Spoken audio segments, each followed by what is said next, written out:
چنانچہ اس کے نفس نے اس کے بھائی کے قتل کی ترغیب دی تو اسے قتل کر ہی دیا، پس وہ خسارہ اٹھانے والوں میں شامل ہو گیا۔ پھر اللہ نے ایک کوے کو بھیجا جو زمین کھودنے لگا تاکہ اسے دکھا دے کہ وہ اپنے بھائی کی لاش کیسے چھپائے۔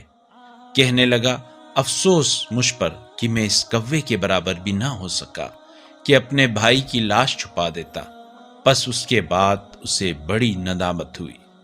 اسی وجہ سے ہم نے بنی اسرائیل پر یہ حکم مقرر کر دیا کہ جس نے کسی ایک کو قتل کیا جبکہ یہ قتل خون کے بدلے میں یا زمین میں فساد پھیلانے کے جرم میں نہ ہو تو گویا اس نے تمام انسانوں کو قتل کیا، اور جس نے کسی ایک کی جان بچائی تو گویا اس نے تمام انسانوں کی جان بچائی۔